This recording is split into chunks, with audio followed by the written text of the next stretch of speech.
തണ്ണീർത്തട സംരക്ഷണവുമായി ബന്ധപ്പെട്ട് Ramsar award നേടിയ ആദ്യ ഇന്ത്യൻ ജയശ്രീ വെങ്കിടേശൻ. തണ്ണീർത്തട സംരക്ഷണവുമായി ബന്ധപ്പെട്ട് റംസാർ അവാർഡ് നേടിയ ആദ്യ ഇന്ത്യൻ ജയശ്രീ വെങ്കിടേശൻ. ഇന്ത്യയിലെ ആദ്യ നിയമ സെക്രട്ടറിയായി നിയമിതയായ വനിത അഞ്ജു രതി റാണ. ഇന്ത്യയിലെ ആദ്യ നിയമ സെക്രട്ടറിയായി നിയമിതയായ വനിതയാണ് അഞ്ജു രതി റാണ. സ്കൂൾ വിദ്യാർത്ഥികളുടെ പഠനം എളുപ്പമാക്കുന്നതിന് വേണ്ടിയുള്ള കേരളത്തിലെ ആദ്യത്തെ ലേണിംഗ് പ്ലാറ്റ്ഫോം സുപ്പർലേൺ. സ്കൂൾ വിദ്യാർത്ഥികളുടെ പഠനം എളുപ്പമാക്കുന്നതിന് വേണ്ടിയുള്ള കേരളത്തിലെ ആദ്യത്തെ ലേണിംഗ് പ്ലാറ്റ്ഫോമാണ് സുപ്പർലേൺ. ഇന്ത്യയിലെ ആദ്യ ലോക സമാധാന കേന്ദ്രം ഉദ്ഘാടനം ചെയ്തത് ഗുരുഗ്രാം, ഹരിയാന.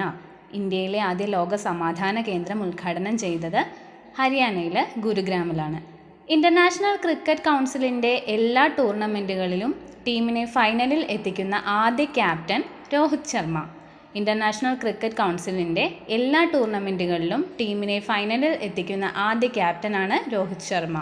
മലാല യൂസഫ്സായിയുടെ ജന്മനാട് ഖൈബർ പഖ്തൂൺഖ്വയിലെ ബർഖാന. മലാല യൂസഫ്സായിയുടെ ജന്മനാട് ഖൈബർ പഖ്തൂൺഖ്വയിലെ ബർഖാന. 2025 മാർച്ചിൽ വിരമിച്ച ഇന്ത്യൻ ടേബിൾ ടെന്നീസ് ഇതിഹാസം അജന്ത ശരത് കമൽ.